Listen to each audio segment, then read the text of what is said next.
পিতা মাখনলাল সাহা ও মাতা প্রিয়বালা সাহার সন্তান ডক্টর মানিক সাহা 1953 সালের 8ই জানুয়ারি জন্মগ্রহণ করেন। বর্তমানে তিনি রাজ্যের মুখ্যমন্ত্রী। সোমবার তার 70তম জন্মবার্ষিকী। এই জন্মবার্ষিকী উপলক্ষে পুর নিগমের বিভিন্ন ওয়ার্ডেই স্বচ্ছ ভারত কর্মসূচি পালন করা হয়। 20 নম্বর ওয়ার্ডের কর্পোরেটর রত্না দত্তের উদ্যোগে স্বচ্ছ ভারত কর্মসূচি পালন করা হয়। কর্পোরেটর নিজ হাতে ঝাড়ু নিয়ে স্বচ্ছ ভারত অভিযানে সামিল হন। শহরের প্রাণকেন্দ্রে চলে সাফাই অভিযান, তাতে সামিল হন স্থানীয় বিজেপির কার্যকর্তারা ও এলাকাবাসীরা। প্রসঙ্গত, 20 নম্বর ওয়ার্ডটি মুখ্যমন্ত্রীর নিজ বিধানসভা কেন্দ্র 8 নম্বর টাউন বরদোয়ালি এর অন্তর্গত। কর্পোরেটর রত্না দত্ত মুখ্যমন্ত্রীকে জন্মদিনের শুভেচ্ছা জানিয়েছেন এবং মুখ্যমন্ত্রীর দীর্ঘায়ু কামনা করেন।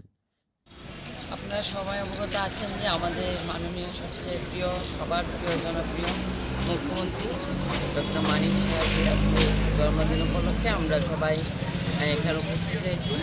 আমাদের মাননীয় মুখ্যমন্ত্রীর জন্মদিন এবার আমরা একটু স্পেশালভাবে পালন করতে যাচ্ছি। আজকে ওনার জন্মদিনে আমরা প্রথম স্বচ্ছ অভিযান করব, তারপর আমরা বৃদ্ধ আশ্রমে গিয়ে ফল বিতরণ করব, ফল মিষ্টি। সন্ধ্যার সময় আমরা গরিবদের দুস্থদের কম্বল বিতরণ করব।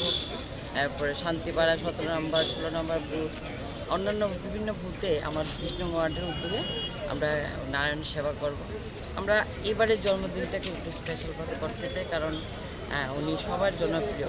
তাই ওনার জনপ্রিয়তা যাতে আরও আগামী দিন আরও বাড়ে, তার জন্য আমরা এই প্রচেষ্টা চালিয়ে যাচ্ছি।